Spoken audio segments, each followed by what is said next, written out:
suis aujourd'hui, quel jour nous sommes? Nous sommes vendredi et je suis monté virtuellement, je suis monté à Concarneau pour préparer Jazz Abbey 5, le Figaro 3, qui n'est pas tout à fait prêt encore, donc il y a encore du boulot.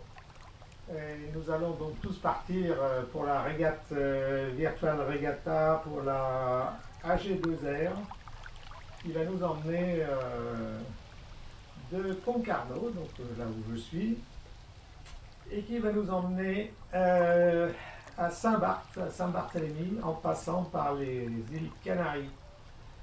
Donc là, je vais faire une petite vidéo. Je vais vous un peu, c'est pas un tuto, hein, parce que je ne vais pas prétendre être un professeur.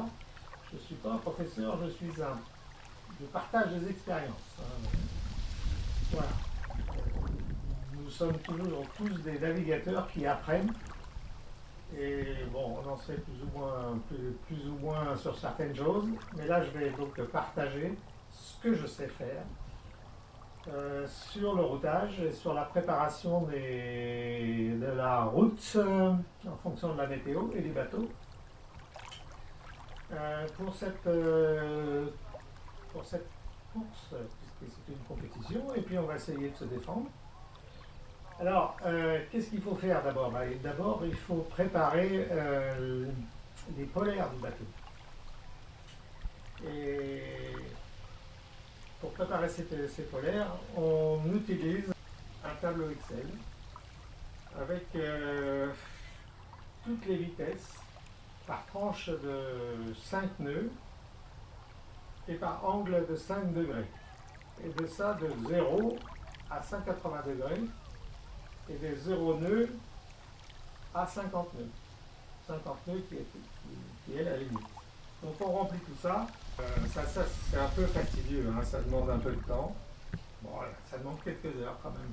Donc alors, ce fichier, il faut qu'il soit rempli avec pas des virgules, mais avec des points. Donc par exemple ici, je suis à... On va attendre qu'il règle ça bien. La chanceuse.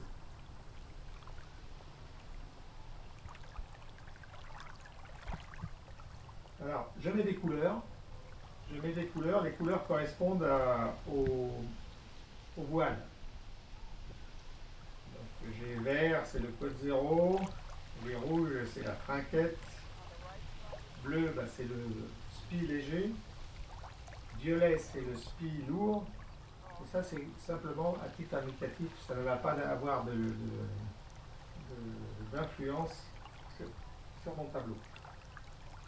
Donc sur le tableau, quand il est finalisé, là j'ai marqué un peu sur un trait jaune les limites de vitesse. C'est-à-dire que jusqu'à cette limite-là, les vitesses augmentent.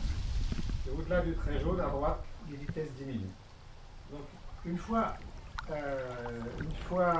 ce tableau complété, on le sauvegarde au fichier CSV, pas Excel. Et puis on le sauvegarde. Et là, il faut faire une petite manipulation qui n'est pas possible de faire sur l'iPad. Ou du moins, je ne suis pas arrivé. C'est-à-dire qu'il faut pouvoir enregistrer ce fichier au format CSV. Donc, comme sur l'iPad, je ne suis pas capable de le faire, j'ai dû transférer le fichier sur l'ordinateur, sous Windows, et là le réenregistrer sous format CSV, et après on le renvoie par email à soi-même. On le récupère sous email, et là on l'ouvre en disant ouvrir sous une application, et là on l'ouvre sous WebArcade. À ce moment-là, les polaires du bateau sont créés sous l'application WebArcade. Donc une fois qu'on a fait tout ça, il faut créer une route. Donc là, on va ouvrir donc la route, hein, elle est claire.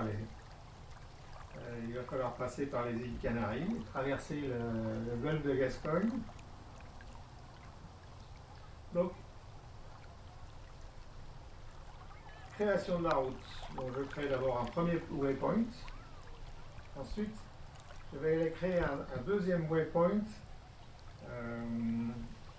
du Cap Finistère. Parce que sinon, si je faisais un tout droit, bon, la route passerait au-dessus de l'Espagne. Donc je crée un deuxième waypoint à Cap Finistère. Et ensuite, je descends jusqu'aux îles Canaries. Et là, je vais mettre 2 waypoints. Alors, pourquoi 2 waypoints? Parce que, suivant le routage, si je mets mon point directement au sud de l'île là, que l'on doit contourner, il peut me faire passer par l'ouest ou par l'est. Alors là, je vais, en mettant 2 points sur la côte est de l'île, je force le routeur à me faire passer par le côté est. Et après, on va ressortir. Donc voilà, donc là, j'ai fait ma route. Je vais lui donner un nom, je lui donne le nom de AG2R. Alors là, je vais lui donner AG2R -2, parce que j'en avais déjà fait une d'essai auparavant. Donc voilà. Donc la route est faite là. Voilà. Donc maintenant, on va aller créer la carte météo. Donc là, j'ouvre Atlantique Nord. Voilà. Bon, le dimensionnement de la carte est correct. Je prends le modèle GFS. Je ne tiens compte que du modèle GFS, pas d'autre.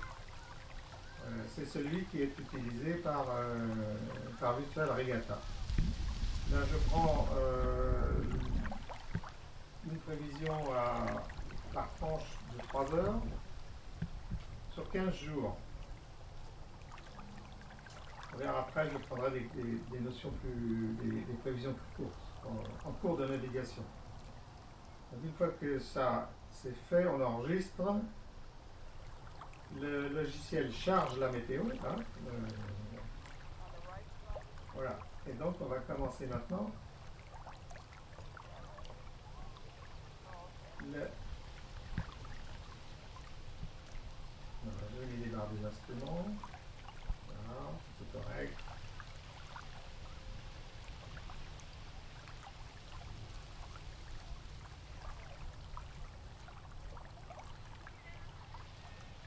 Okay. Donc j'ai enlevé tout ce qui n'était pas utile, hein, la pluie, les précipitations. Maintenant, on va commencer le routage.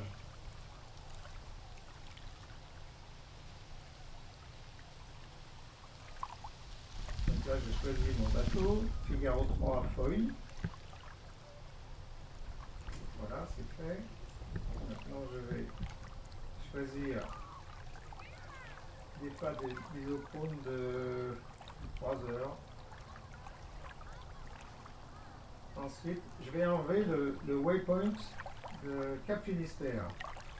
Comme ça, je laisse la liberté au routage de me faire passer bien au-delà de ce point de Cap Finistère. Sinon, il va être obligé de passer par Cap Finistère. C'est ce que je ne veux pas. Donc maintenant, je mets la date de départ, le dimanche 19 avril à 12 h. Voilà.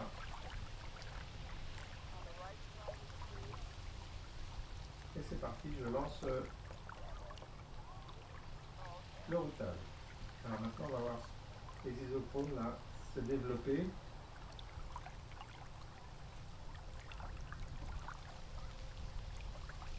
Alors je ne dis pas s'il fallait faire tous ces calculs-là à la main. On ne serait pas sorti de l'auberge. Là, on va attendre que la route soit proposée. Alors je ne fais pour l'instant un routage que pour le trajet jusqu'aux îles Canaries. Voilà.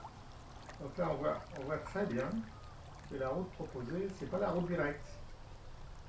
Et vous allez voir, en voyant le bateau vert qui est le bateau qui suit la route de routage, et le rouge qui suit la route la plus directe, la différence au niveau du temps Le rouge perd beaucoup de temps au départ. Bien sûr, il est passé dans une zone où il n'y avait pas de vent.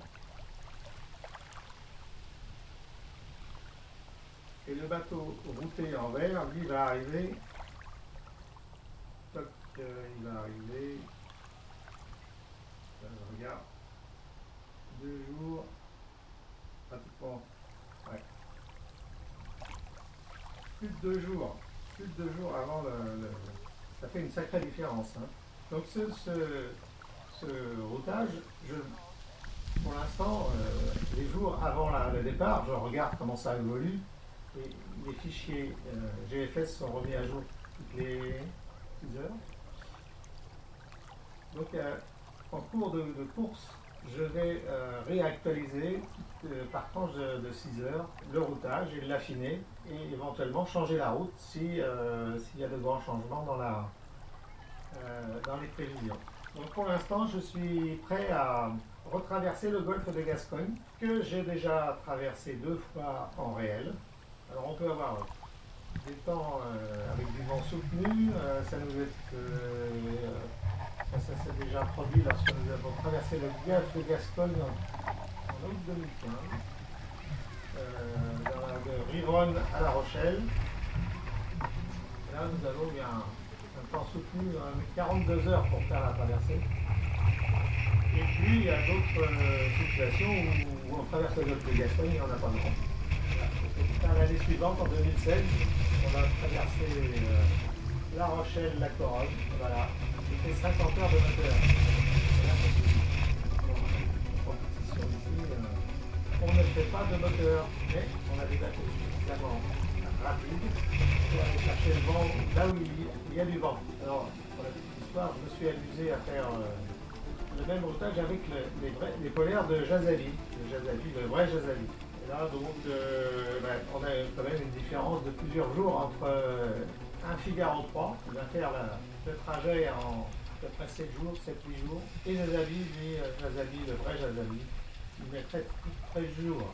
Donc ça fait quand même un paquet de différence. Voilà, bon, pour l'instant, il suffit d'attendre maintenant l'heure du départ, et puis on va essayer de s'accrocher. Il y a une méthode, c'est soit on suit son plan, ou alors soit on repère les bons, les professionnels, les bons, et puis on essaye de les suivre, de s'accrocher à eux. Je crois qu'il y en a beaucoup qui doivent faire ça. Bon, on va voir. Donc, à plus pour la vidéo du départ.